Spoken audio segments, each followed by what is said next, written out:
It's over though. You're late. That's it. Right, I'm off. That's that bit done. That's it. Yeah.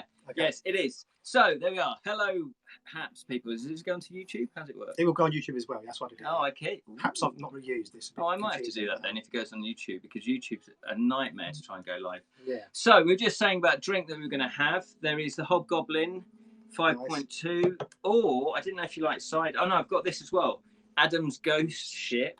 Nice. Yeah. 0.5%. It's low alcohol. Look at the disgust on his face.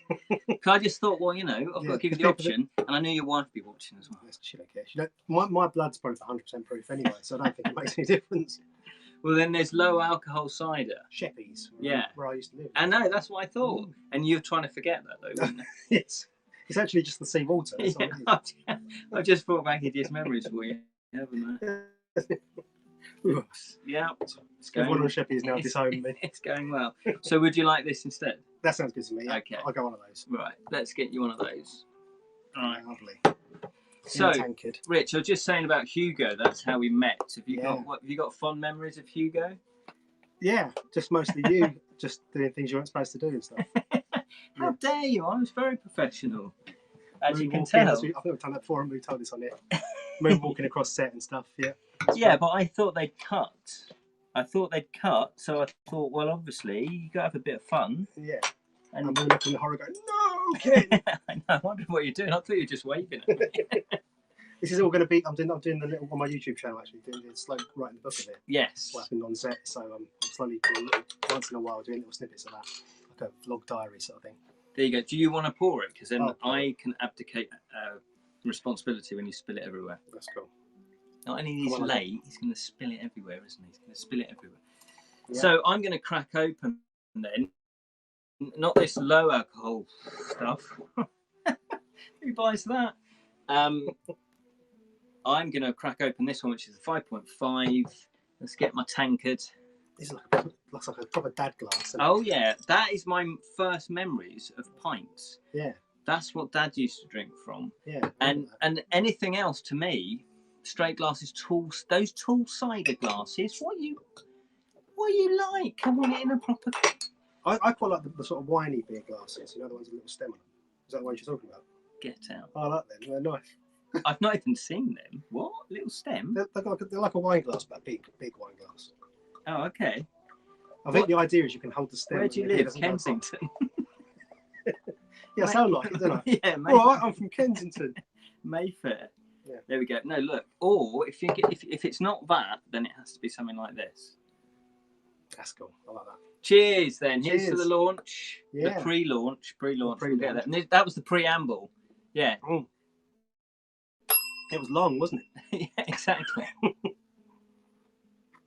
People just tune to watch us sit and drink. I reckon so.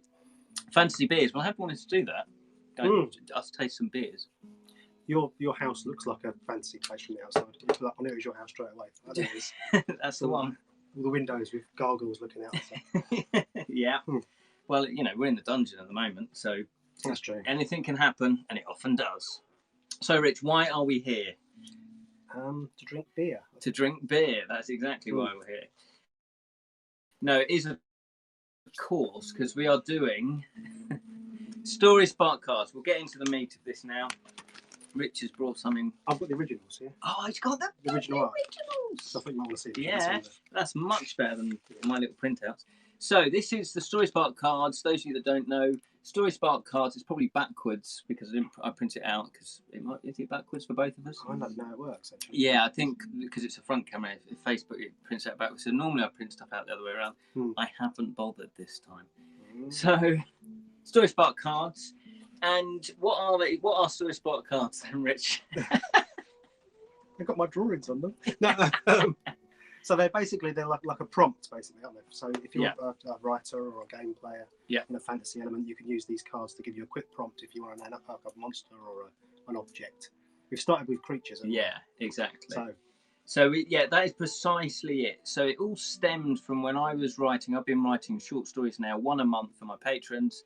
And what I would do is I would say need a name of a pub or a mythical creature that I want to fight, or a magical object or a spell, anything like that, or a creature or or say creature. No, what was it? A race. So, for example, if you're writing fantasy, yes, you can write about elves. Yes, you can write about dwarves. But I'm like, well, is there anything different? So my thinking was that when I would start writing, I found that you want to get into the zone. It's probably like you with drawing. Yeah, you get into the zone, and you don't really want to be interrupted. But if I'm having to think of a name, think of a creature, then I have to pause and then go and do research. Right, yeah, sure. And I realised that was a different form of concentration. This is all getting serious, isn't it? Different form of concentration. And then I'd go back, and it was almost like, has that interrupted the flow, the creative flow? Right, sure. So what I did is I used to put X's. So I'd go, maybe that creature is XXX, and then I'd carry on writing. But then sometimes that wasn't good enough, because then it's like, well, yeah, but I want to then use the characteristics of that creature within that scene. Sure. And if I hadn't done the research, I wouldn't know how, what they were actually all about. Hence why. So I then just started writing lists. That was basically my first forage into this. And I went, so what I would do is I go, okay, yeah, I've got a list. So this is the list of, obviously you can't read all of them, the Story Spark cards and mythical creatures. So I then just gathered a list, and I thought, actually, hang on, wouldn't it be a brilliant idea if we had an illustration on one side and then a description, about 150 words on the back of it? Yeah. Do it as a pack of cards, because obviously you could look through them and decide. So that was it. That was the whole concept of it. Yeah, it's true, because I did the Animal Tragic page on my Patreon, and I do things with animals, and if I think of an animal, my brain goes to the same sort of 5 animals.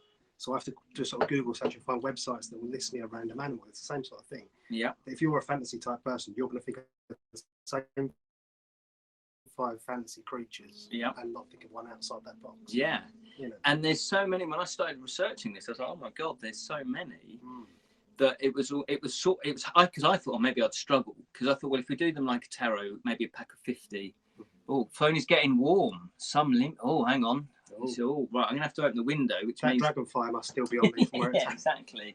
Yeah. How did you get on with that? God, you must have been really hot. I was just very fast. I drove very fast.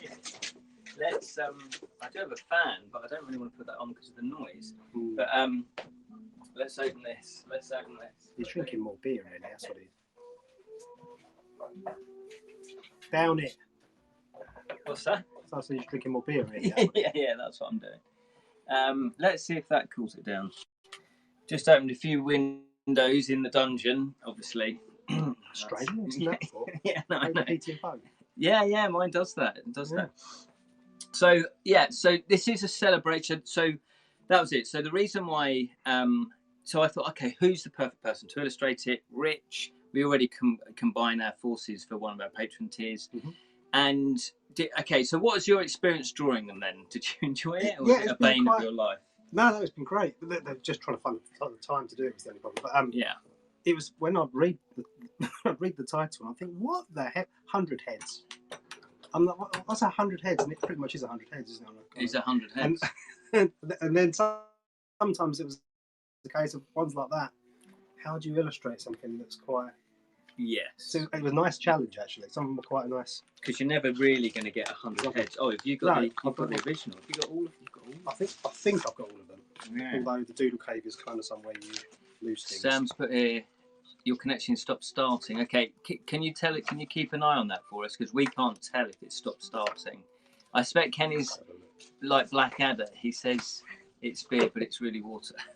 Oh, yeah. Where he pretends to get That's true, yeah. Where is it? It's when he gets the comedy breasts out. That's when it's going to change. Yeah, that was Hugh Laurie and Stephen Fry also in that. You see how I recycle? Some of them got things on the back. I got the originals. Not I've got the originals. I can see the originals. They'll probably be safer in your hands, actually. I'm trying to find the ones with some strange animals in your pocket. That one. That was a bum face. That's it's a kid's book. I'm going to like. See, these are quite. I'm trying to find the ones that are. I think like the Chimera is quite a strange one, because you get that sort of, a lion and a sheep. Is it a lion and a goat? Lion and a snake, goat, isn't it? Yeah, and a snake, all kind of merged into one. And trying to make that into something that works as an illustration is quite a challenge. Yes, no, totally. I like that challenge because that makes it more. Is that the I think 100 heads? that one's the. So the difficult thing with that one was, I can't remember what that one was called. But that one was like a colossal size. How can I do? So oh, that's 8-forked serpent. Yeah, so I had to do these little tiny sort of landscapes in its body and try and make it look like it was colossal size. Oh yes. It's a really hard thing to sort of get your head around. But they look so spectacular. They look really good. So and what we've decided to do is we put. So I designed a border, as you can see. In fact, I'll take them out because it's on the shiny. They definitely do finish it off as well. They do that kind of. Yeah, I think they just round. Yeah, like you say, they sort of round it off. So and each deck is going to have its own symbol. So the mythical creatures one is going to have this little dragon face, and then each border will be different on each deck. So this is obviously oversized. These are the full size sort of. Well, you've got the original, which is the A4, and then on the back, then that's all the information about the 8-forked serpent. So obviously, if you've never heard of it, you would read it and go, "Oh, that sounds cool," and hopefully, it might inspire you to write specifically about the 8-forked serpent. That could be the main character, or it could be a side character. It could be a side thing that's happening. So you did enjoy doing them, because I think it was great. Because I like to go out of my comfort zone. So right. You see, cartoons are just flow with me. I don't have to think about it. So when it comes to these are still cartoon-esque. Yeah. But it's a bit more serious and a bit more structured, same as our monthly bestiary entries. Yes, exactly. So Rich, for those bestiaries, Rich just creates a fancy creature, and then I get inspired from the drawing. So I then say, where does it live? What's its origins? What's its dietary requirements? Is it magic? That kind of thing. So that works really well. And again, so inspiration can come from anything. So that's what I was thinking, that you could look at that and be inspired. You could read that and think, oh, actually, I'm not going to use any of that. I could make up my own mythology around it. These are already existing creatures, though. We didn't make anything up. No, sure. No. Yeah, these ones. Do you have a favourite then? But I've just found, before I lose that, I didn't find the 100 heads, so that was the problem I had. I started with some heads. I thought, I can't draw 100 heads. So I did a body curling round. And if you look, there's different shaped animal heads as they go around. Because that was the only way I could think to do this creature that just went on forever. Well, that was it. And that's the beauty of writing, is you don't have to worry about that. I think my favourite, though, is... Yes. Was that the talking tree? That is the talking tree. And I was saying earlier about your illustrations, you've managed to really capture emotion really well. I mean, if you look at the talking tree, it's very sad. It's very... That was probably unintentional. I probably just got sad when I was drawing. Don't spoil the magic. I'm sorry, it's giving me so many illustrations to do. I feel so sad. Not another one. I'm really tired. That's it. I feel tired like an old tree. But I think, that's because the tree is very ancient. I just looked at him and that's kind of how you would feel, because you've been around so much, so long. You've seen so much. Yeah. And that's what I like about doing this. Is doing my research, I discovered A, new creatures, and B, new information about existing creatures that I didn't know. So, for example, actually, the werewolf. You think, I know loads about the werewolf. It's what possibly could I learn? I'm just going to try and find it. I was very glad that. I can't stand werewolves in films when they make them into a person turned into a wolf. Yeah. That's not a werewolf. A werewolf's on their hind legs. They're like a big wolf man. Yeah. Type thing. Not a not a wolf. They turn into a wolf and run away. Yeah. Yeah. Well, this is the thing, and you could argue that obviously they're taking something in there, then they're adding their own spin on it. Sure. Colin Scott, I have to go now. My home planet needs me. Well, good luck. Thank you very much, Colin, for joining us. Cheers, really appreciate that. In case you're wondering, guys, this is over on Ken's Facebook. Talking to Stella. So confusing. Yeah, it is. Yeah. So Mythical Tales from Edra, and Edra is spelled E-D-R-A. So if you did want to join us on this one, it's up to you. Yeah. I've never seen it. So do you know how many people are watching and all of that? It looks like there is two people watching at the moment. Hello. I haven't got many followers. I've only just started using Hap, so I haven't got many followers. But as it goes to my YouTube, which has got a few hundred now, so it's kind of. Oh, that's good. And so you're going live now to YouTube? Yeah, we go to YouTube as well. So it says here, hopefully, if everything's gone to plan. Yeah, it's like a corrupt and powerful magician may cast a spell, curse, on a human in order to induce, and I can never say this, lanthropy. I can write it. Does that count? Lycanthropy. Yeah, lycanthropy. Yeah, where it's wolf-like. But it's like, oh, because if you look at a lot of the films, it's not necessarily. It's not always a powerful spell, you know, is it? No. And you think, oh, okay, that's kind of what initially people thought. So I thought, yeah, that's great. That's a new thing that I haven't really heard of. Because the original Universal horror film was a curse, wasn't it? Oh, okay. So every horror film you watch since is always someone getting scratched or bitten. Yeah, so, they've sort of lost that in sort of mainstream films. It says here, werewolf is bitten or scratched by a werewolf with a transformation occurring on the night of a full moon. An alternative method is to drink rainwater out of the footprint of a wolf. Wow. Again, that's bonkers. I don't remember reading that. I've read these cards. Yeah, but that's what I mean. I found those little nuggets and I went, that's not common. So we want to put in things that are not necessarily common. So though you think, oh, yeah, I know about the werewolf. Well, do you? It's extra parts. Yeah, it says there's silver-tipped cane. Yeah, it's a silver. Some which, a diverse effect on the werewolf that a mere touch of silver on their skin will cause burns. So again, I always just thought it was a silver bullet, and that was it. Not necessarily silver, anything silver. Anyway, yeah. Yeah, so if you had a silver cane, you wouldn't necessarily kill it, but you would just burn it. Yeah. That might give you enough time to leg it. They don't use that in films, do they? No. I love how in movies where they've done that, they've extended that to vampires. So now they say, vampires get burned by silver. I think, where's that come from? That's the werewolf thing, but they've moved it over. Yeah, and I guess like anything, you know, things do get added to. One of the ones that So what's your favourite one then? You said that. Yeah, it's a tree, isn't it? There's a few I quite enjoyed. I think was it Warg or Warg? I would. Oh, yeah. Well, I did enjoy that one. Yeah. It was the fact I think it was something about having a wicked sort of face. And dogs are kind of when they have dog sort of creatures, they was kind of a bit sort of dopey, really, but not this one. But like a bit evil, yeah. Well, Warg, I think the Wargs are in Lord of the Rings, and again, this was part of my research. Was I can't do things that are copyrighted. That was sort of my. I just didn't want to go down that path. No. So I had to do a lot of research to make sure that things like the Warg weren't copyrighted. And it wasn't, because Tolkien, even the word Hobbit shouldn't really be copyrighted, because that is an old... Oh, really? Yeah. But I didn't even want to go down that route, because I've discovered that somewhere, and I can't remember where I read that, but it's because Tolkien was obviously into lots of mythology, old mythology, North mythology, and he would sort of use things from there. Right. So even the name Gandalf is an old word. Yeah. So he didn't come up with that. So again, Tolkien's a plagiarist.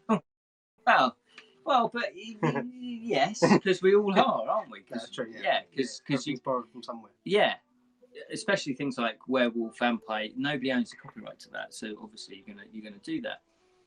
Where you would then sort of go, well, why? You could add to the mythology. Whether or not it takes, on, whether other people kind of agree with you is a different matter. Right, sure. But, so is a ferocious predator, enjoys the thrill of a chase. It often toys with its prey weaker than itself. Yeah. It decides to rip its captive with its razor-sharp teeth. Roaming freely across wilderness, the wolf lives and hunts in packs. Obviously, the largest species being the dominant pack leader. Despite their wild nature, they are semi-intelligent, and some say they can understand a limited amount of commands. Warg packs can form an alliance with certain humanoid creatures, such as orcs and goblins, and will allow them to ride their backs in battle, usually sharing any spoils. No, I like it. Yeah, so that's why you do see in Lord of the Rings them, they're riding them as though they're sort of like horses. The movies, I can picture them in there now. Yeah, they're the ones. Yeah. So talking tree, should we have a little read about the talking tree then? Let's have a look. No, the talking tree. ST. Does it say sad? I bet it doesn't. Oh, but have I printed this one out? I sort of some of them I couldn't print out actually because my printer broke down or ran out of ink. What was it? Maybe I've not got the talking tree. Have I? Oh, I've got the Thunderbird. Thunderbird. And this is it. The other thing I've done is there we are. Talking tree. These are from. Some of them are obviously from foreign, the good old foreign countries. One of which is the Thunderbird, and I hadn't heard about that, and it is quite fascinating. The Thunderbird, but the talking tree, one of the most ancient living creatures. Some talking trees are believed to be thousands of years old, and are capable of speaking and understanding the human tongue. See, obviously, he's heard too much. They also have the ability to predict. Yeah. But I love this bit. They also have the ability to predict the future, as well as recount the history of their surrounding lands. So again, just that little touch, you might think, oh wow, a tree, like a predicting tree. That'd be a great story. Living to such a grand age means that the talking tree has a great deal of time to think, observe, and ponder many philosophical questions. Sometimes a person who seeks advice or assistance will receive the talking tree's wisdom. Occasionally, the voice they hear is a spirit inhabiting the tree. Again, there's an extra layer to that, who may bestow a spell as well as information upon the seeker. All who hear a talking tree say it is nearly impossible to describe the sound of their arboreal voice with any accuracy. The best description is that it sounds like a mixture of sighing, murmuring, and groaning. So maybe that's why you. It might be possible. Yeah, but I love that. So just even within that, there's a lot you could get inspired by, and obviously certainly from your illustration. And I was inspired by that. See, this is what's happened. As I've done the research and we got this list together, and you started drawing and I started writing them, I then have written, I've written a few stories that use that. Yeah. So, for example, so it does work in that way. Yeah, absolutely. I've got a list of my stories actually. So the talking tree, I have now since written a short story. The Tale That Never Was is the title of it, and it is basically about this tree and these fairies that want to seek information. And they go, oh yeah, let's go to the talking tree. It's like a known thing because obviously fairies are old. They would know. They live in woods. So I thought that would go hand in hand. It's like fancy Google. yeah, basically fancy Google. Siri, can you tell me? Talking tree. What can you tell me? Yeah, what can... Dylan's put it, being a werewolf is only a curse in Christianity. In Native America culture, werewolves hunted for food and protect their human community. Exactly, that's brilliant. Nice one. Yeah. See, so quick, edit the card. Yeah, edit it. But this is it. This is, and I guess a lot of cultures would have their own spin on it as well. Yeah, sure. And in The Hobbit, there's a werewolf, isn't there? Oh, is it? Yeah. Oh, I see. Yeah. They come across a wood on their way to the Misty Mountain, and they're very scared. They think, I think Gandalf's there as well. And it's basically it's a werewolf. I can't remember the guy's name. And then and it's really interesting because then they have to. I think they protect themselves by going inside there's a house. Right. Oh. Yeah. And it's actually his house. And in the morning, he's like, yeah, you're right. Sorry about that. And it's just like, well, he was just following his wolf instincts. It wasn't anything personal. Right. Yeah. Sure. And I quite like that. Does he call it a werewolf in the book? I'm not sure if he calls it a werewolf, but it is. I remember thinking of it as something else just because of the way he worded it, maybe. Yeah, but in all intents and purposes, it is a werewolf. But I think he calls it something else. Yeah. Right. Okay. Another one I enjoyed. I did enjoy the Banshee. Oh yes. Because obviously I was, especially as a teenager, I'm really into ghost stories, and the Banshee would come up a lot. Yeah. Because that's the most ghosty one in the whole pack, isn't it? I love that band, Susie and the. Terrible. Have you got it there? Yeah. Bell's getting overused for bad gags. Yeah, of course. It must be in there somewhere. It's probably not. You've got it in there. Shall I? I've got the backup. I've got. The other one was an interest as well as the Banshee, was trying to find a way of illustrating. What was that called? Oh, that's the Wendigo. The Wendigo. So the Wendigo was more of an idea, wasn't it, than a creature? Yeah. I did wonder how you're going to do that. That was quite hard. So I just researched what other people would visually interpret it as, and people talked about horn creatures and all sorts of weird things appearing. So I just thought I'd do something on that variation. Yeah, and again, that's the whole thing, because I'd heard of the Wendigo. I wasn't too familiar with the Wendigo before I did all this. Then researching it, there's not a lot of actual physical evidence for the Wendigo.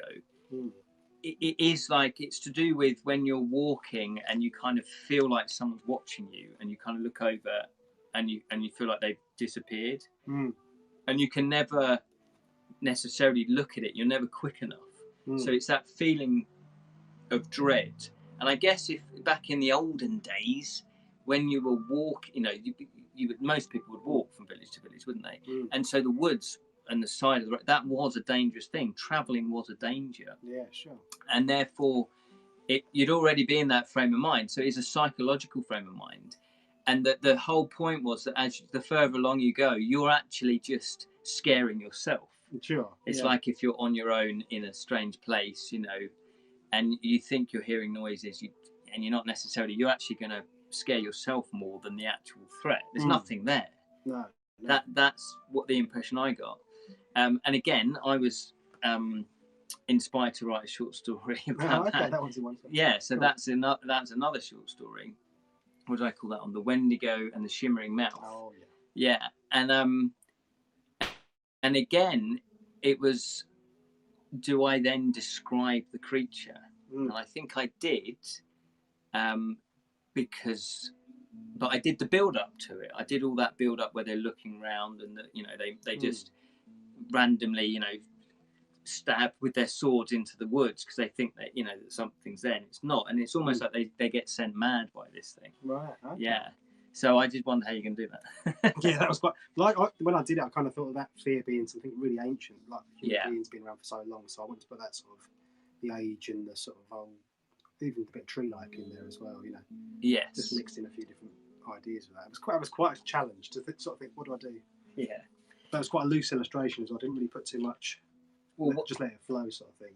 Yeah, and those are great. So actually, I did say about sketches. Yeah, because I said, so Rich said, "Oh, do you want me to bring anything?" I said, "Well, have you got like the sketches, sort of early versions?" And we said, "No, I don't sketch. Don't do sketch."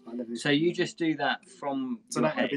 So what I'll do, I'll start drawing, and if I've got to say, I normally start around the middle of a face, so I'll start on the eyes. Once I've got to about here, I'll know if it's going to work or not. Okay. And I'll just go, no, throw that way, it's not going to work.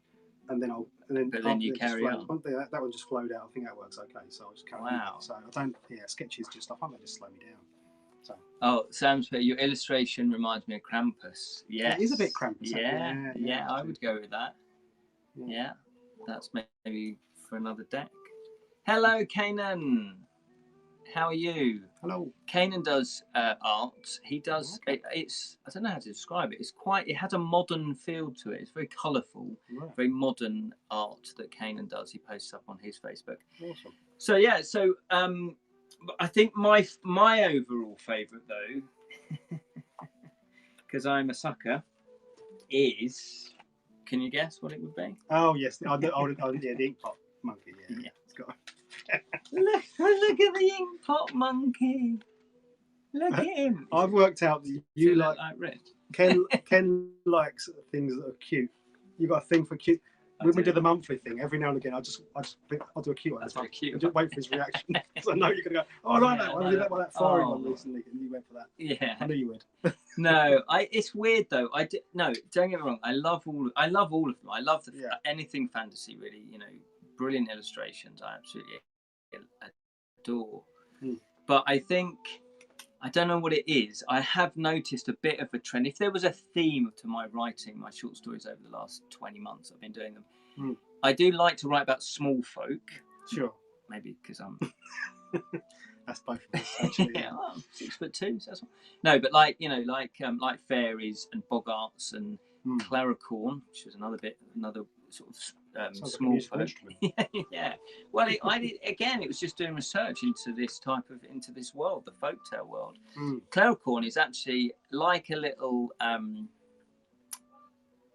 like a little elf, you know, like rather than the Lord of the Rings elves, you know, they're just little small people, Mm. but they're not very high. They're small people. Okay. But what they do is they actually live in the basements of taverns. Ah, okay. Yeah, and they mimic the innkeeper, so they dress like. They're obviously very wise. Yeah, exactly. Well, that's it. They live off like the food and the beer in the cellar. Right. So what they do is they keep the landlord or landlady in check, as in if they're doing a poor job running the pub, they know it's going to affect the quality of food and beer that they have. Right. So they make sure that the landlord and landlady don't get drunk, that they run the pub properly. That's a great idea. I love it. So again, when I found that out, I thought, oh, I've got to have that as a short story. It's brilliant. That's genius. Right. Yeah. And again, I did write a short story about the Inkpot monkey. Yeah. And I only found this in one book. So where I got my research from, I've got quite a few reference books of, you know, folk tales and fairy tales and things like that. And I only found this in one book on the internet. I think there was maybe like a little line somewhere. It was nowhere, as far as I can remember. And there wasn't a lot of information in that book. Okay. So this is the only one that I've actually embellished. Okay. And I thought, it's an Inkpot monkey that does drink ink. Right, yeah. Now, my embellishment was, you know, the old shoemaker story? Yeah. Where I think, is it elves that make the, like, when they go, fix the shoes at night. I thought, how about we use that idea, but it's the Inkpot monkey. If you're a writer or a map maker or anything, you know, that's using ink, I guess an accountant, when you go to bed, the Inkpot monkey drinks the ink and then he finishes off your story, finishes off your maps or whatever. So the Inkpot monkey is kind of a story spark card because it does your ideas. Yeah, it does your ideas for you. Yeah, exactly. So if you have one of these, then, you know, your quid's in, really, aren't you? Yeah, that's it. You just write a few lines and then we could also just go to sleep then. I know. Go to the pub. Well, that's living the dream. That is the plan. Yeah. I love werewolf more than vampire and moon lover. Yeah, werewolf. I think if I was to write a werewolf story, and again, this is why doing the research, I like to look for the quirky bits that aren't necessarily used. You know, like you can become a werewolf by drinking the rainwater out of a footprint. Yeah. I mean, that's brilliant. Imagine starting a story like that. You'd be going, what the hell? What's all this about? You know. But plus, both vampire and werewolf stories have been told so endlessly. Absolutely. But I think vampires more so. I think vampires is ridiculous collecting, whereas werewolves. I guess with vampires they do lend themselves to possibly being more interesting stories because they're people. Yeah, sure. Ultimately. Well, I guess werewolves are people as well, but I don't know. I've never been drawn to write stories about them. That's not to say I won't. No. It's just that maybe I've been put off with the fact that, yes, there are just a plethora of stories and films and that out there. Yeah. That it is like, well, what can I bring new to the table? Yeah, that's it. Is that an Inkpot monkey? An Inkpot monkey. Sam very kindly crocheted me an Inkpot monkey. She's very clever. Brilliant. I love it. So, so we've got. Were you going to say something there? Oh yes. Oh, this one. Yeah. That I do. I enjoyed the Spriggan. I thought that was quite a. Spriggan is brilliant. That was a real fun one to do. Yeah, and I definitely want to write a short story about that one. Kind of the Harry Potter-esque sort of goblins, you know, that kind of gnarly old face. Yeah. But I like the idea that they're part of nature, so you've got like a leaf in their hair and twigs growing out of them. Well, I don't think I'd heard of the Spriggan when I first did the research. And again, that is the sort of character I like because they're not that well known. Right, I'll do a short story about it. So I'll just read the Spriggan out then. Some say that Spriggans are related to trolls, while others consider them to be ghosts of giants, despite their small stature. They are said to have the ability to swell to an enormous size, and they've been known to act as bodyguards to the Fae folk or guardians of buried treasure.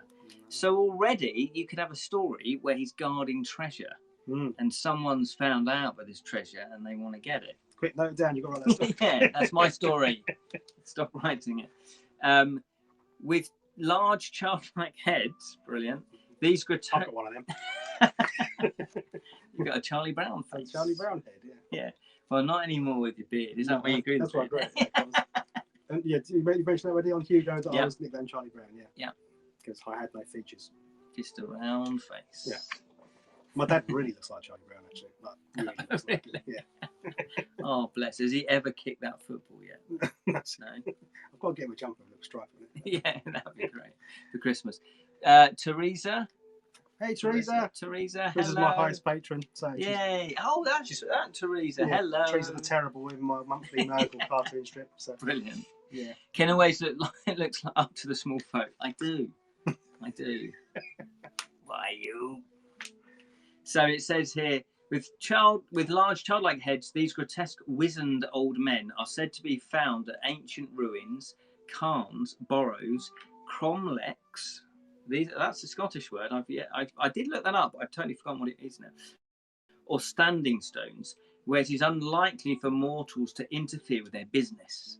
With their unpleasant dispositions, it sounds like no. Yeah. With their sounds like me. I didn't say that. With their unpleasant dispositions, Spriggans take immense joy from exacting revenge on those who offend them. Yeah, I reckon. Yeah, I think so. Yeah. I reckon. Known to raise sudden whirlwinds or to create storms to blight crops, Spriggans will steal away human children if particularly offended. Are they mad? And they leave their ugly changelings in their stead. So they leave their ugly baby and they take the beautiful human. Now, I've done a short story about that as well. Not the Spriggan doing that, but Fae folk are meant to do that as well. Oh, okay. Yeah. Yeah. What are still children for? They're hard work. Can't get rid of them. They've been trying for years now. Oh, I call for some Spriggans to come around. Don't leave that thing with me. Just take this one. Yeah, exactly. Yeah. So I love that. So already, just within there, that's like 2 or 3 ideas for a short story. You know, and the fact that, and just your illustrations totally would, well, it has inspired me. I guess eventually I will write a short story about all of these. All together? Yeah, just one massive. That's a big novel. Yeah. Now, so we're going to be kickstarting this, as you probably know. Do you know this? No. Yeah, we are.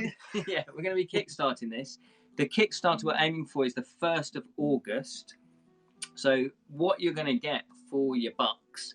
Now we're looking at £20. I don't know what that is in dollars, but £20, and that is going to get you a deck of 50 cards. So there's 50 of these, 50 illustrations, 50 descriptions on the back of them, and what was I going to say? Yes, I've got the card size here. Now they are roughly double the size of a playing card. So if you get your pack of playing cards, put 2 of them together, then you'll have the size of the card, basically. So these are the cards. They are 126 millimeters by 88 millimeters. So you don't know how big my hands are, though. So that's pointless. Ken's hands are about this big. Yeah. They're just sitting really far forward. They are tiny. You've not got big hands, though, have you? No, I've got tiny hands. Yeah, you got tiny hands as well. Yeah. Hey. So this is the actual size. This isn't the deck, but this is just a sort of tarot deck that I had already. So they're nice and big. You know, they're not small, because we wanted to show off the illustrations, obviously. And as we say, there's going to be the border around each one with the little mythical creatures deck. Because eventually, if this is successful, we'd like to do other decks. And then you could sort of mix and match all of them to then create a whole story. So you could sort of pull one out, oh, it's a mythical creature. Pull one out, oh, it's an object. Pull one out, it's a race, like a Claricorn or whatever. It gives you all your structure points. Yeah, and then you could go, right, it's going to be about a Claricorn who fights Scaledrake, who, casts this spell, who does that. And that's your points that you could just kick off with the story. And then obviously if you wanted to divide the decks back into their own rightful deck, then you can, because each one will have a little symbol on it. Right, yeah. Clever. Nice. Clever. It's like we've thought about this. Boiter, thinking of drawing your portrait, may I? Well, you can indeed. Feel free. I have got a Yeah, I know. Why do you want to do that? Why do you want to? Don't do it late at night, not before you go to sleep. Yeah, it'll keep you up all night. I guess, yeah, I've got, well, there's loads of pictures of me somewhere. I would like to, KT, what's that?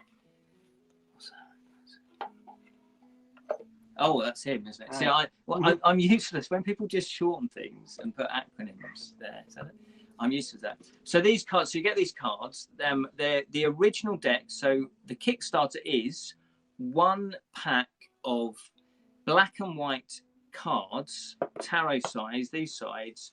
On one side is going to be the illustration. On the other side is the description. They will come in a full color box. Yeah. Like this 2-piece box. This is one I have, Oracle of the Dragonfly. Now this box is bigger, so I've mixed these just to show you what it is. Yeah, 2-piece boxes. So this box will actually fit snugly, so it'll be sort of more that size. Yeah. Does that make sense? Have we worked out the box place yet? Yes. Yeah. Now doing the research and trying to get a printer. So yeah. He just sit there. Bloody did the drawing, didn't they? That's all he did. Joking. Trying to find a printer that will do these 2-piece boxes in the UK was impossible. I can imagine. I must have tried about 10 different printers, and that doesn't sound a lot, but when you're sort of going, right, can we have this? Yeah, back and forth. Can you do that? I might be able to do that. Can you do that? No, we can't do that. We can do the tuck box. I don't want a tuck box. All of that. They just, some of them, I must have applied, sort of sent emails to at least 20 and didn't get replies back. So they obviously didn't do it. But why were you not surprised then?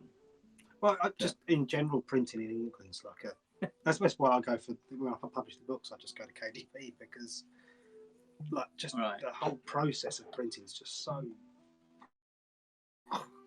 Okay. So, I think you're more familiar with it, aren't you? So, but I'm just quite lazy. Yeah, being still sort of, I do freelance graphic design, but having worked as a full-time, for someone else doing, over the years, graphic design and dealing with printers, I'm used to dealing with printers, and so I actually quite like dealing with printers, but more in maybe the old-fashioned way where you have an assigned person that looks after the company's printing needs. Right, sure. So I had a one-to-one relationship with the printer. Oh, okay. So I'd say, right, we'd like to do this, and they go, yeah, no worries.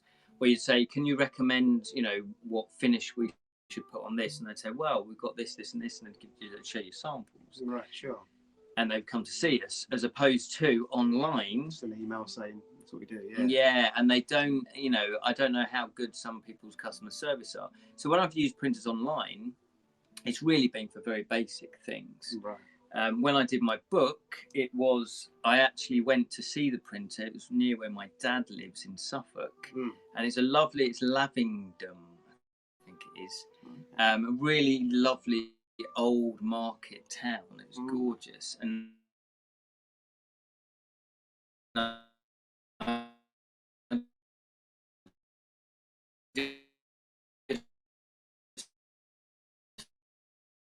so, yeah, this is the sort of place that I feel like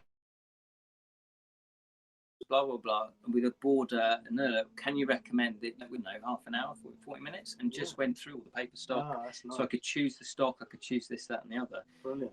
And he said, yeah, well, we recommend this paper stock because of your illustrations. And so I was very happy with what I got. Yeah. I guess the downside, it wasn't really a downside, but I then went to pick up all the copies. Right. Oh, my dad, yes. Yeah. But they, I don't know if they were just saying this, but they said, oh, yeah, this is like one of the best things we've done. I was like, oh, okay. Yeah, thanks. Great. So yeah, I was really surprised that nobody seemed to do this box. Anyway, we've been talking far too much about the box. Is one-to-one relationship with a printer like photocopying your bum? Well, it depends on what the printer looks like, Dylan, I would imagine. Yeah, you wouldn't want to get your fingers dirty, put it that way. You wouldn't want ink over you. So, moving on. Yeah, so it's a two-piece box. It's sturdy. I didn't want a tuck box. You know, playing cards come. That's what they call the tuck box. Ruined, doesn't it? It gets ruined over time, and I wanted this to be like a really good, top-quality product. So that's the basic. We're going to do a black and white deck with a two-piece colour box for £20, and I think that's really good value. Yeah, sure, definitely. You know, considering all the hard work we've put into it. Now, because I had to go to China to get these printed. Well, I didn't go there obviously because that cost far too much money. You should have said you didn't. Yeah, exactly. I have been emailing back and forth at this printer in China, and luckily they speak very good English. Anna is my contact. I don't know if that's her real name, but anyway, that's her English name, and her English is very good, so it hasn't been too difficult. And the next stage is that we will be getting a sample deck.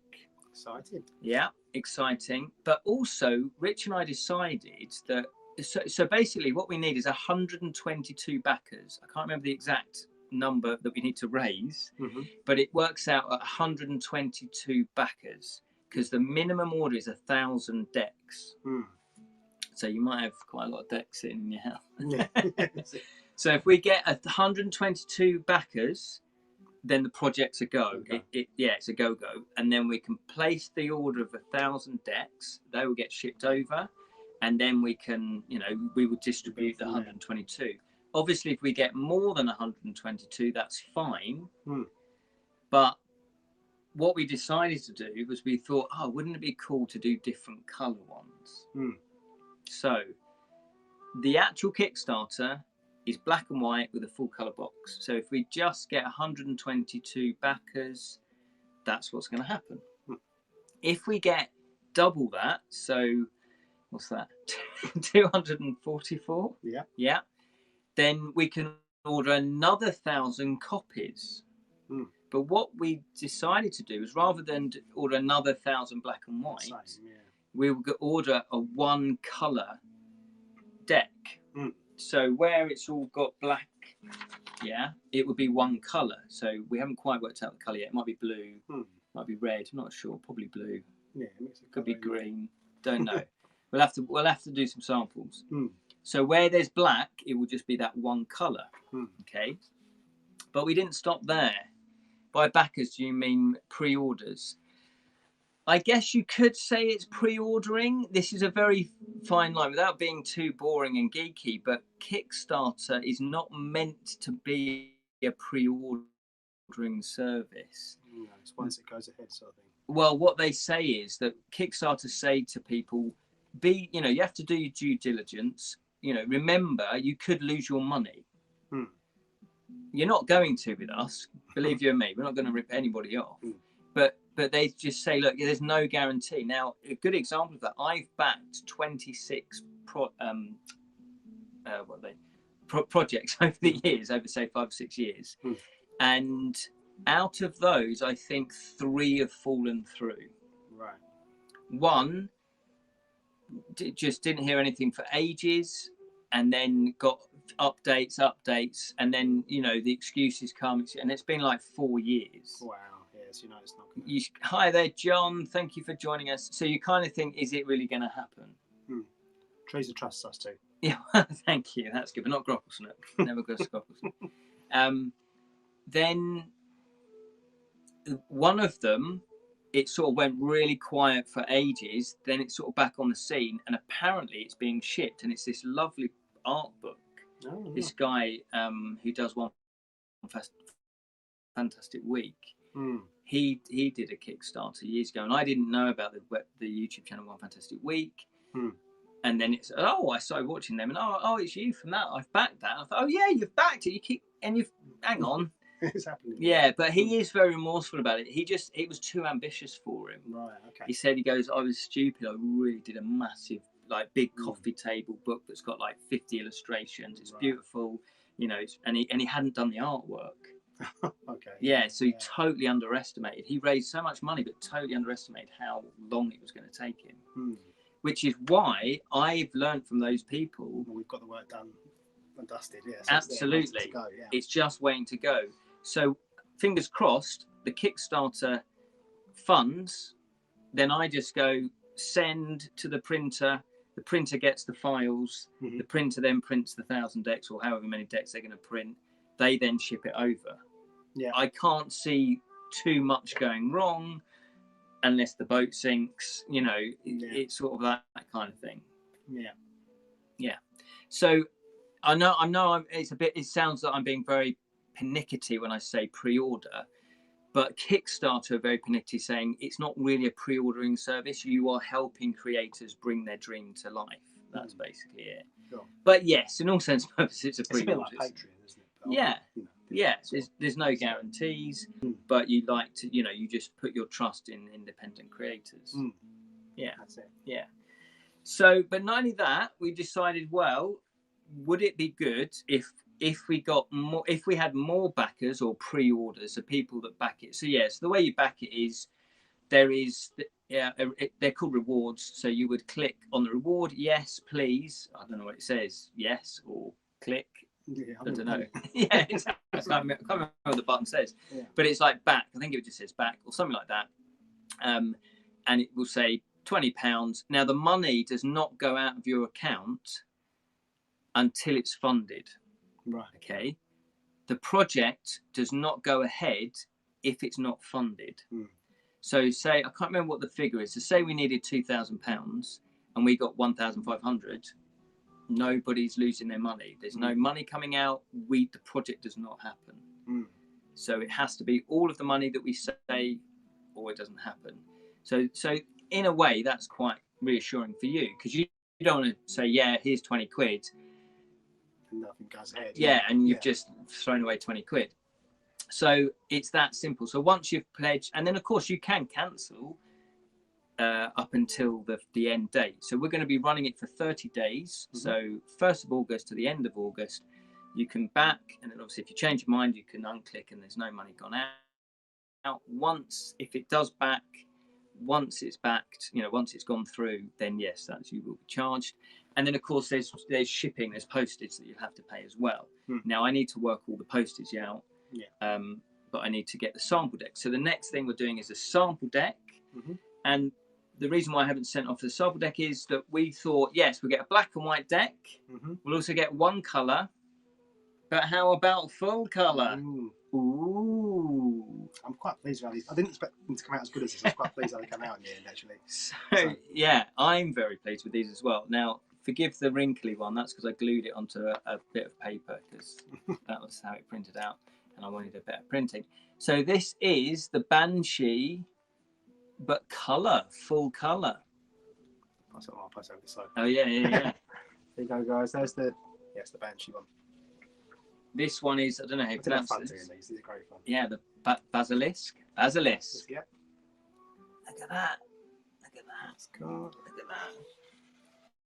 Oh, I like this one. I thought this was a copyright to D&D, Dungeons and Dragons, but it's not. It's a mimic. It's a mimic where they're inanimate objects that come to life. I quite like this one's quite silly, I think.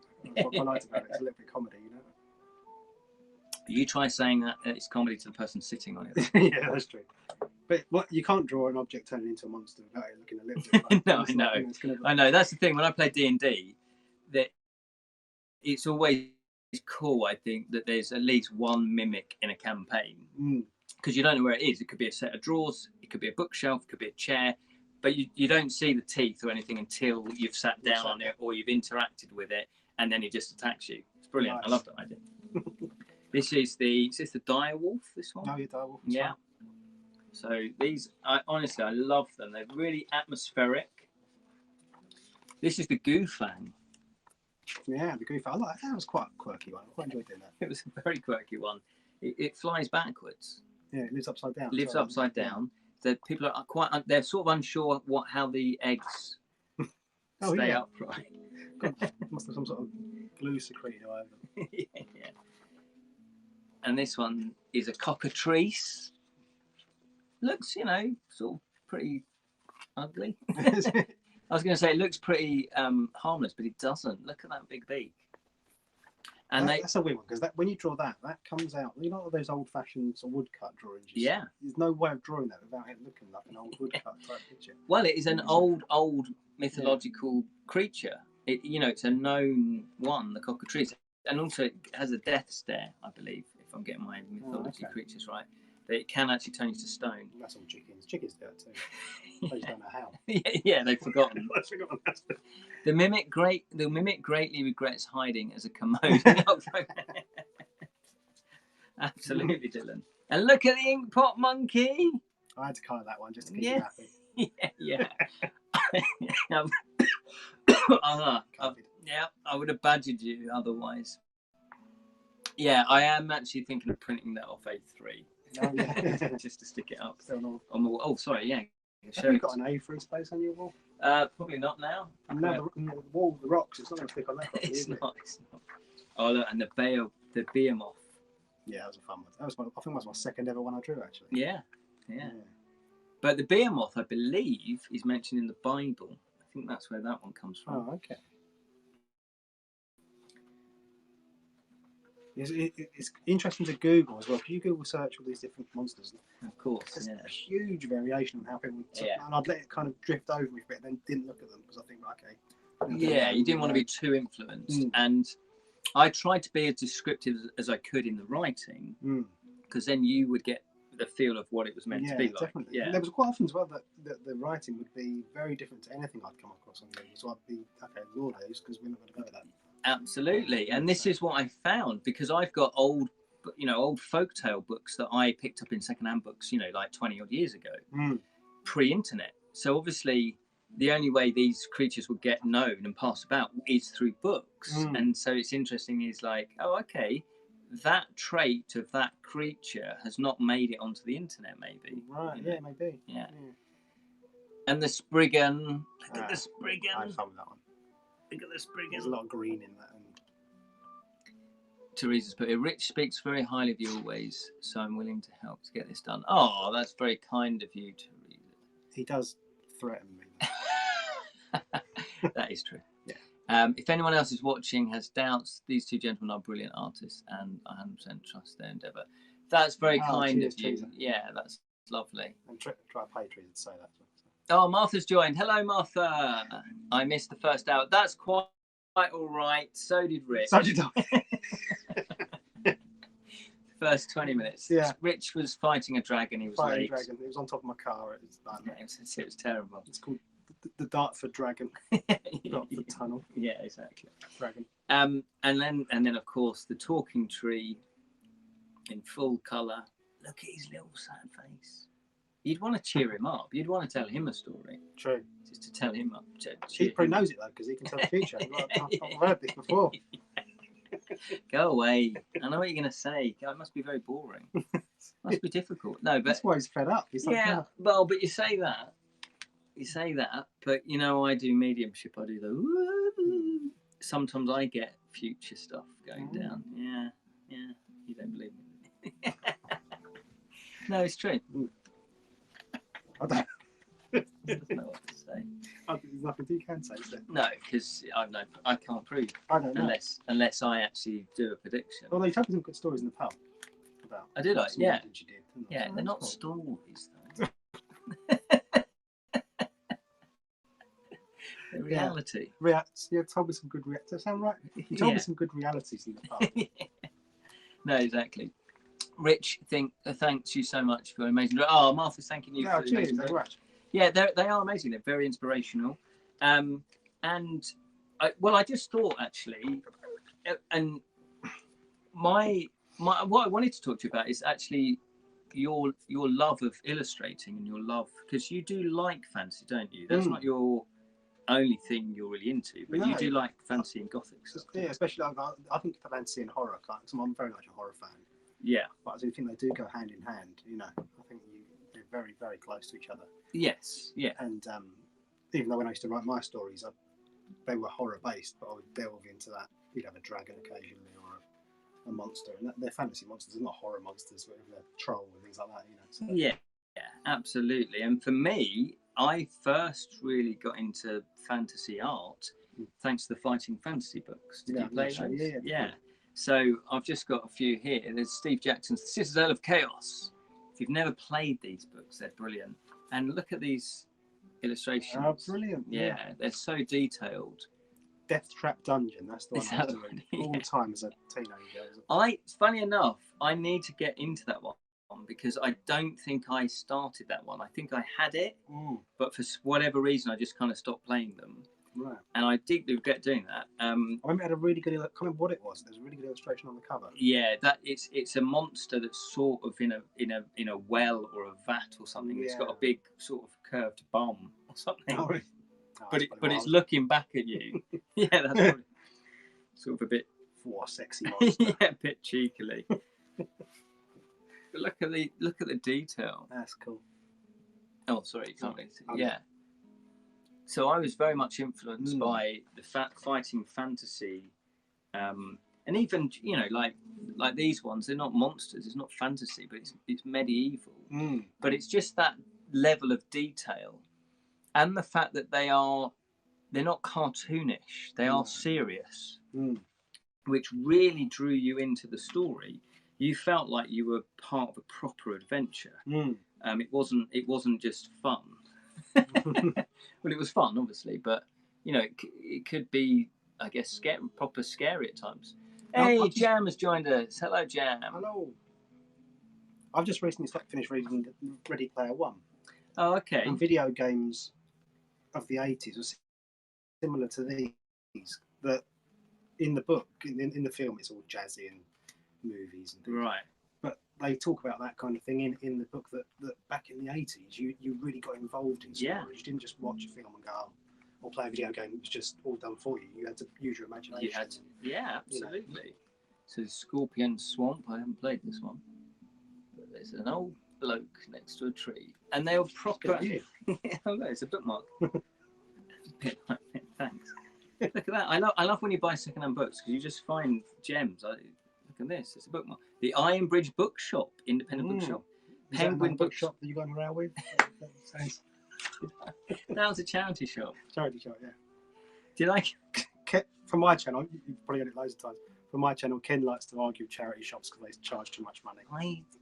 It was only keep mentioning it on your channel over and over because it was just such a weird experience.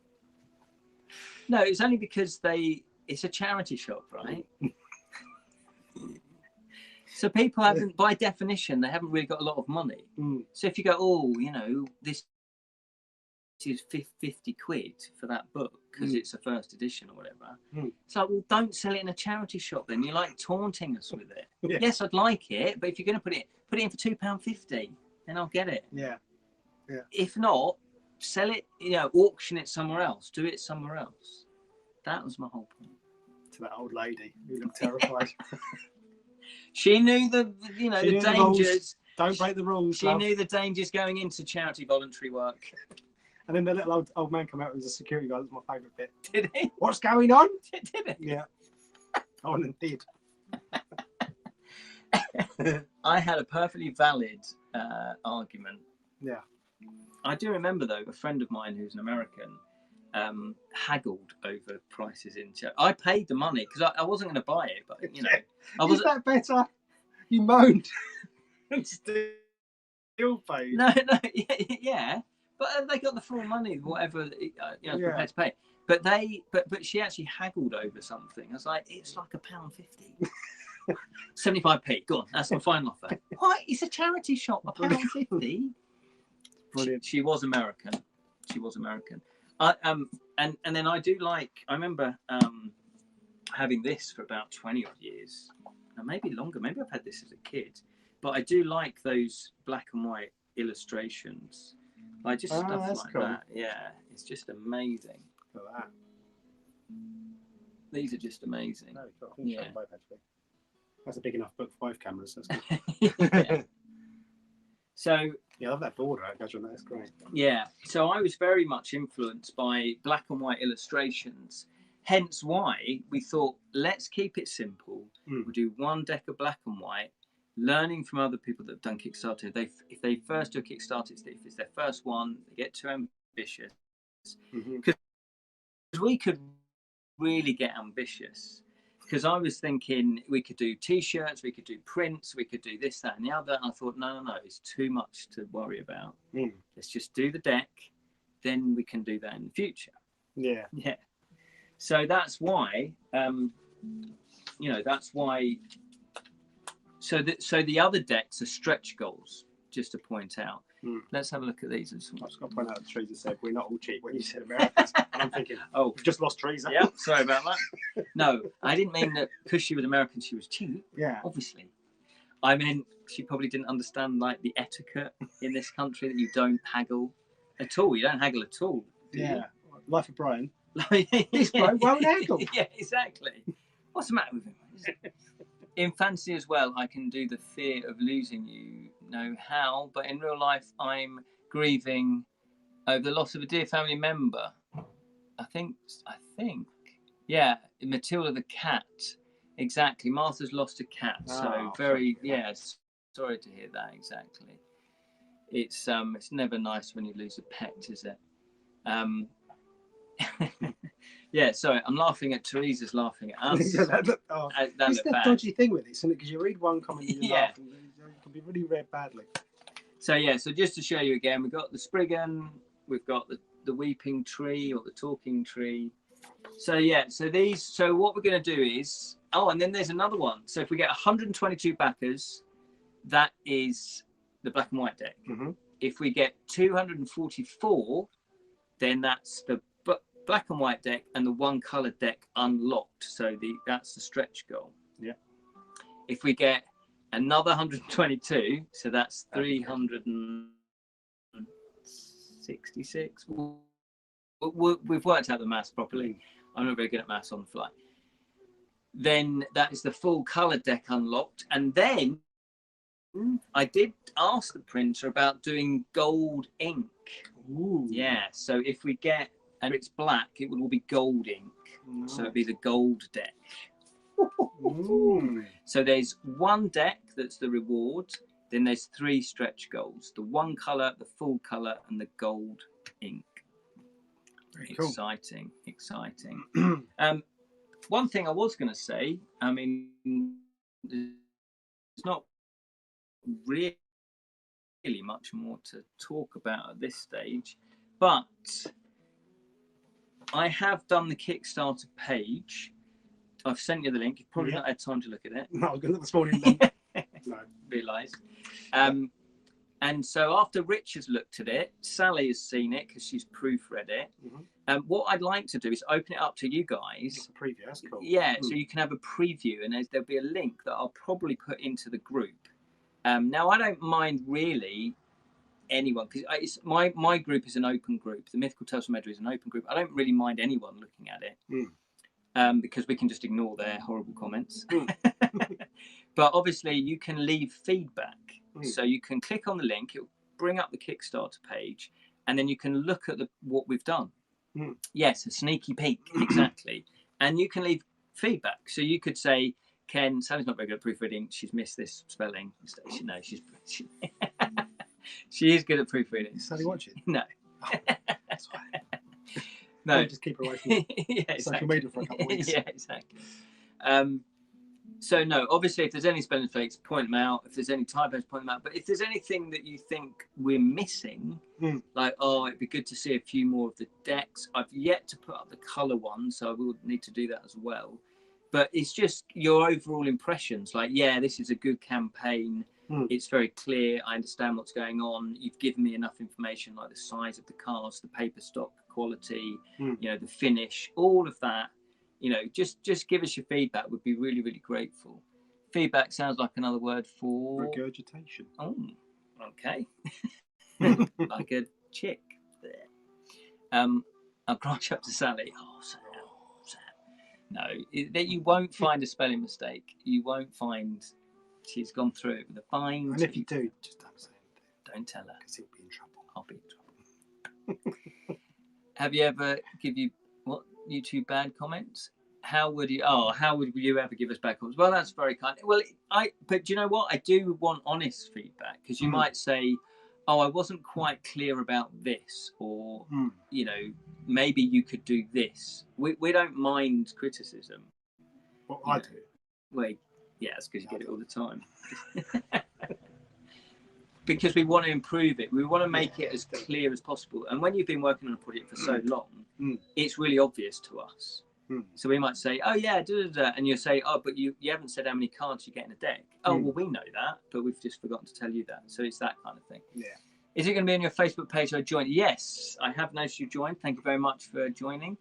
Yes, I'll put it on there. You could put it on yours, I guess. Yeah, I suppose I put it on the, because there's a bit confusing, but I've got a private group for the animal tragedy, but I've also got a public page. Oh, so I put it on the public page. Put it on the public page. Yeah, that'd be cool. Then everyone can see it. Except when it's meticulous criticism. Well, yeah, see, again, I'm quite thick-skinned, or just thick. I'm quite used to it. Yeah. So even like with the bottled in, when we didn't have that many negative comments, but when we did, I would actually just politely say, oh, could you tell me a little bit more about that? Could you tell me where you live? Yeah. I've got some friends that might want to come and visit. No, and inevitably they wouldn't really reply because I didn't enter into their sort of calling them names or doing that. They were scared of me. No. But I just thought maybe chocolate cake from May as well. Yeah, cake shortly. Lovely, appreciate that. But I did also on the Kickstarter page. You can read it on the Kickstarter page. I thought it'd be a good idea to show the cards in action. How many cards are in the deck? That's a very good question. Yeah, maybe I didn't say that. There are going to be 50 cards in the deck. So Rich has done 50 illustrations. I've researched 50 creatures, written a little description, about 150 words, description for each creature. And then I think we're ordering 54 cards in the deck, but there's 50 creatures. 2 of the cards... No, that's 4, isn't it? 4 of the cards. We'll put it this way: 4 of the cards are like just information, like "Welcome to the mythical creatures." Oh, okay, I haven't written this bit there, but it'd be like, you can use these by doing this, by doing that, blah blah blah. Yeah, a little bit of blurb about them, and then there'll be a card. I don't know if I've told you yet, but I thought it'd be quite cool, and a card about you. Okay. So you have your face on it if you want, and then what caricature of yourself, and then just a little bit about your bio with your website link and stuff like that. But yeah, because I think the way that the printer works is you had to order 54 cards in the deck. So I thought, well, 54 is a bit weird. I don't know. I just thought 50 cards was this is nice. That's me. OCD. Sounds a bit 50. Then just put alcohol and Ken equals nonsense. Alcohol? And that is that is an air. No, they teach that in school, that mathematical equation. Do they? Yeah, yeah. So I did actually write, and this was brand new. I've not put it anywhere else. No one else has read this apart from Sally. An example of the cards in action. So I've written a little short story, a little snippet as though it's from a short story, but using the descriptions and using the cards. Teresa, but thank you, Jenna. That was great. Thank you so much. Cheers, good to see you. Yeah, if you can hang on, I'm just going to read this out. If not, you can read this on the Kickstarter page. So here we go. Colbrand, the sunburst knight, edged backwards away from the archmage, whose hands were outstretched, and his eyes glazed over as the magical energy swelled through his alert body. Colbrand readied his sword and shield, not knowing what foul spell would be cast. The archmage's fingers twitched violently as the surge of magic poured from them and formed a large spectral creature, its hideous mouth wide open and brimming with rows of dagger-sharp teeth. Colbrand gasped. A deathworm, he thought, deadly and vicious. The archmage smiled. Have you got the deathworm here? Doesn't look quite so spontaneous, does it? No, exactly. Quickly. That one, no, it's not. No. The archmage smiled as his diabolical creature slithered towards Colbrand on instinct alone, for it had no eyes to see the fear in its prey's eyes. Without warning, a volley of thick, sticky acid spewed from its mouth Luckily, Colbrand's reflexes kicked in as he lifted his shield, covering his head and most of his body. The acid landed on his steel with a heavy patter. A burning smell, that's the one. Imagine that. Imagine coming that in your... The acid landed on the steel with a heavy patter. A burning smell and a sizzling sound hit the air as the corrosive liquid began to eat away the metal. Colbrand dropped his shield just before any of the acid touched his armour. He began to circle the death worm in order to attack from the side, attempting to avoid its poisonous mouth. Before Colbrand had time to catch his breath, the Archmage cast another spell. Magic bolted from his fingertips once more. The sound of crackling energy pierced Colbrand's ears. Out of the ether, another spectral creature was spawned. The sheer size of this beast, you're trying to work out which one it is, was terrifying. As the tip of its enormous wings, lightning sparked. A thunderbird, Colbrand thought. Just my luck. The sunburst knight shook its sword in defiance as he rushed headlong towards the death worm, slashing as he went. He could feel the wind almost knocking him to the ground as the thunderbird flapped its deadly wings. Lightning scorched from its feathers directly towards Colbrand, whose war cry screamed out in vain. Ah, I didn't get her in time. Come on, keep up, Thunderbird. There you go. It's bird-like. It's bird-like. It is. Have I got it printed out? It's probably there somewhere. It's the one. Oh, there we go. There it is. He's got it. There it is. The Thunderbird. Who can cause lightning to happen. Very kind of you. Thank you, Kanan.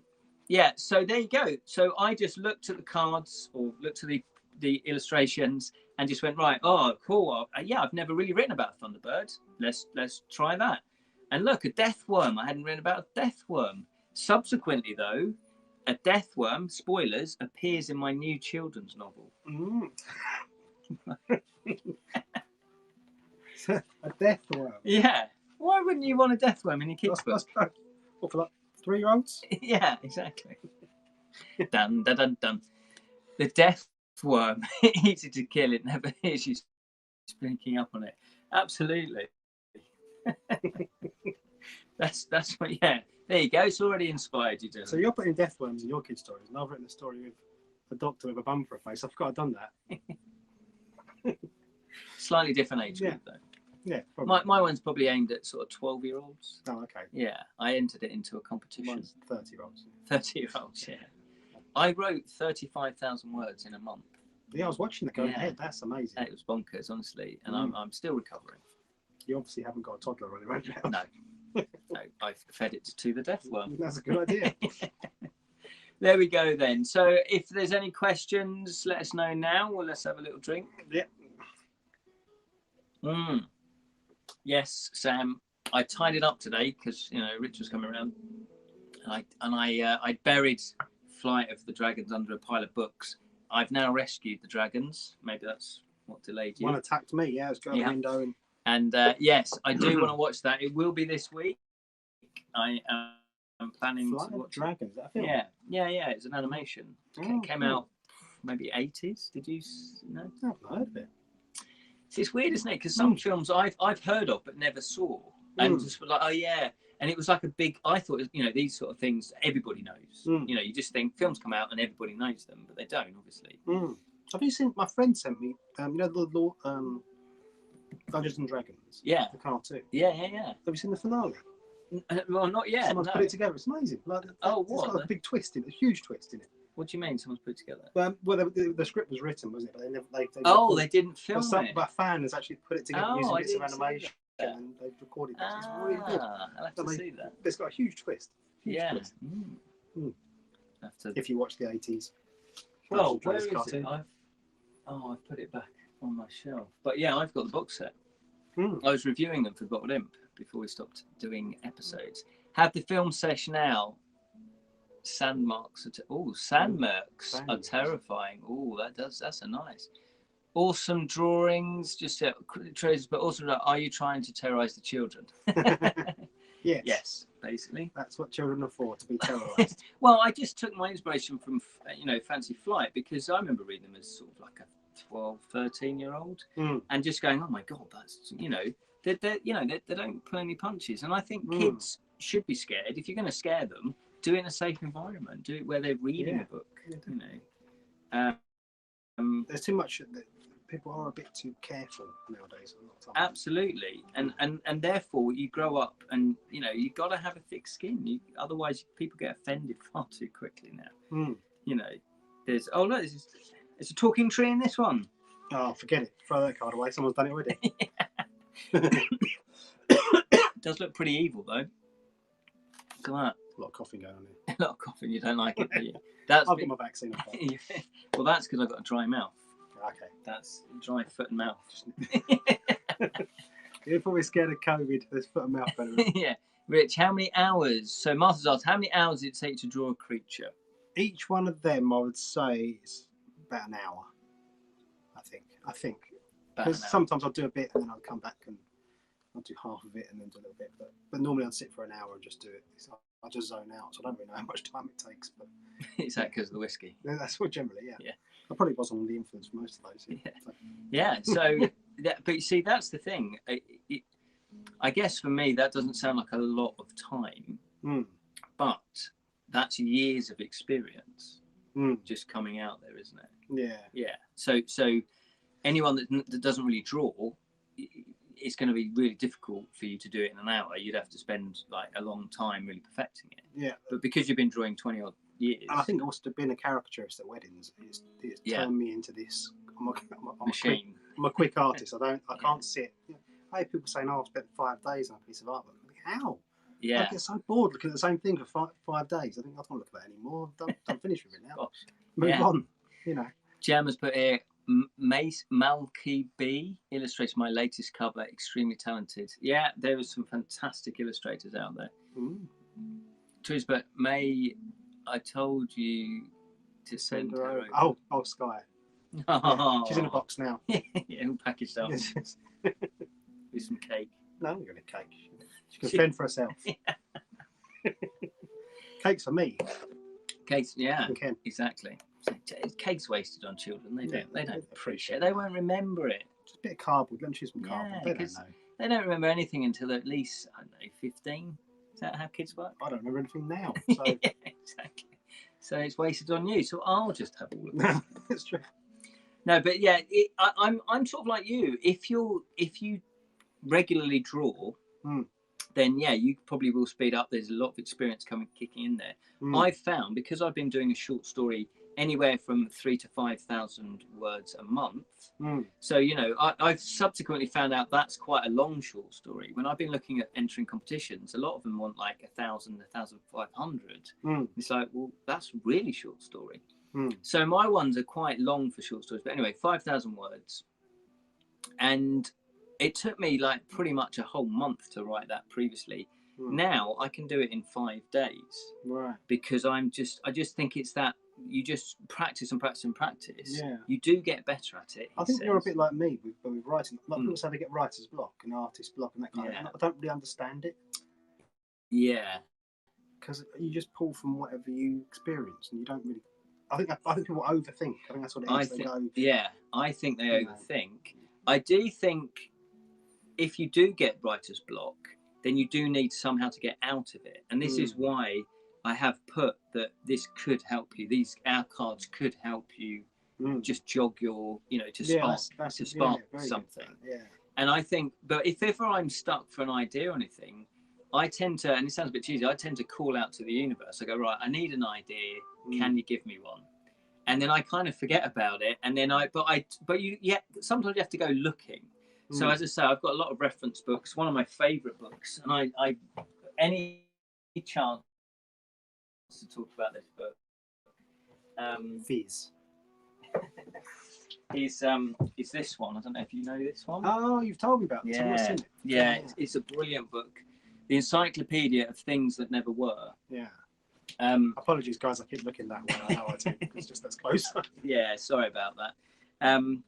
And it's just a brilliant book. If you ever find this in a charity shop, it's out of print now, but if you ever find it, I think it's out of print anyway.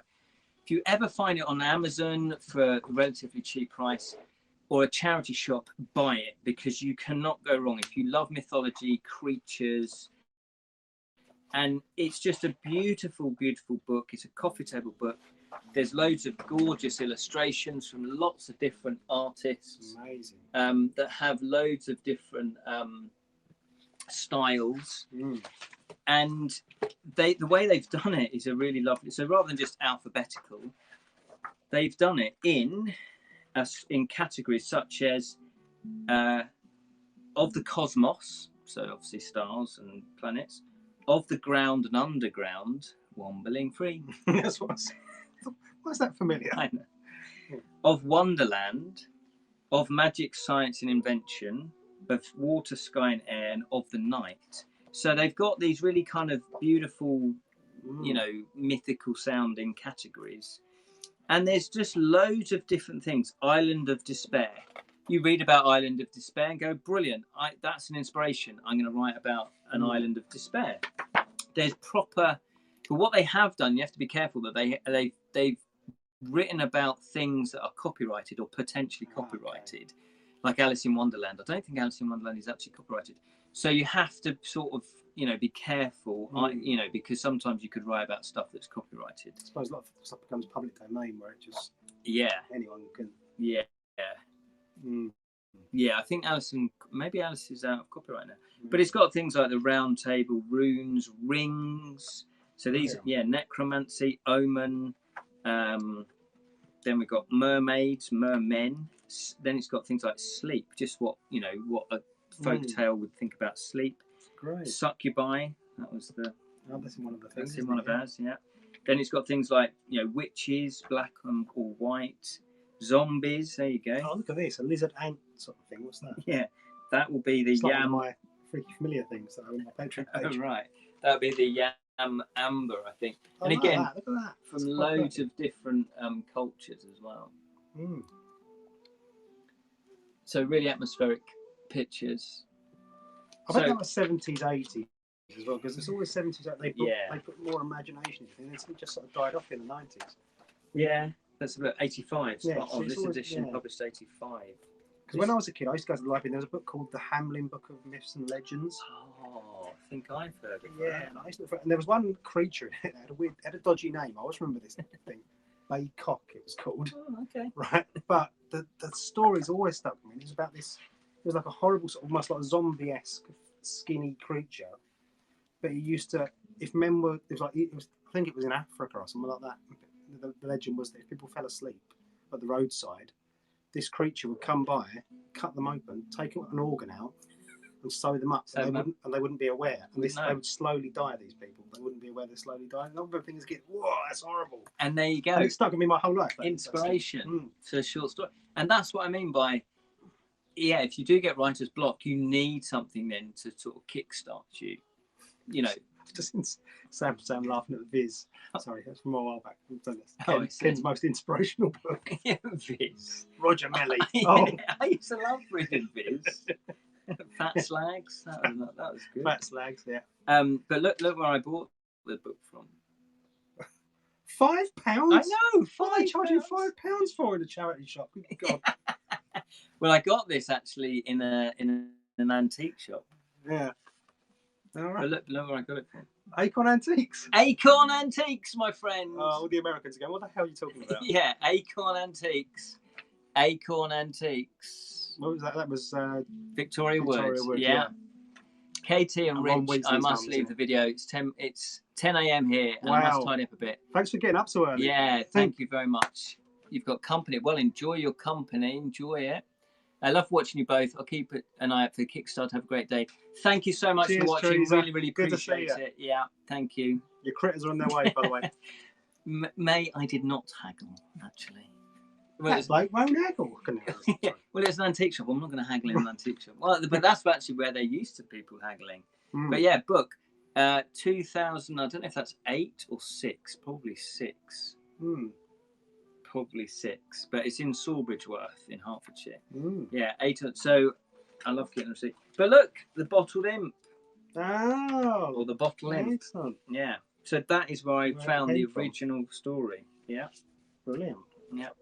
And that's what I mean by I obviously get inspiration from all over the place. I'm sure you do as well. Yeah, definitely. Well, everything I write is about my life. Oh yeah. So I don't really, write anything. I just go, oh yeah, I'll write about that. That happened to me. That happened. Think about it. So you go write about the dragon attacking you on the way here. On the way here, yeah. I'm signing off to got to pick up the little monster. Oh, I'll see you when I get back. Yeah, Rich is like, don't just keep going. I'm not going home. Don't go home. Thank you for watching, mate. Yeah, I'll see you. Yeah, later. I won't though, because that'd be a bit weird. Dylan's put it. A succubus is a vehicle used in a demon hooker club day out. Oh, is there comments on yours? Well, there's comments, but I wasn't sure if I had to scroll it because I went once before I had to move them to see. It'd be awful for the last hour because we're talking, I'm just ignoring them. Oh, there we go. Yeah, well, probably that's a good time for us to sign off as well. All right. Cheers, guys. Cheers. Look forward to the Kickstarter. Yeah, 1st of August, what we'll do is we'll put up posts, obviously, on our various social media. And by the time the Kickstarter comes around, you'll probably be bored senseless about them. Just give them some money to shut them up. Yeah, that's probably the best thing to do. Yeah. But I do, the thing is, the reason why you will be bombarded over the next couple of months is, I know from experience, you need to do that. So please forgive us if you are getting a lot about this, but we do need to get word out because it would be a shame if this didn't kickstart. So if you do know anybody, obviously, that would like these, share any of our posts, share this video as well. I'll probably put the link to the Kickstarter in this video as a comment. Yeah. So you can then click at it. I'll put it in the comments. If this goes to YouTube, I'll put it in the comments of the YouTube. Brilliant. So. And also I will do a separate post, and probably over the next week or so I'll do separate posts for it anyway. Yeah. My phone is getting warm. Some features are limited. That's like my brain. Nice one, guys. Take care. Cheers, guys. And may the magic of stories and illustrations flow through you always like some fibre. What he said. Yeah. Those wise words. See you later then. Cheers. Bye. Bye. Thanks, guys, for watching. You put the phone down first. No, you didn't. No, you put.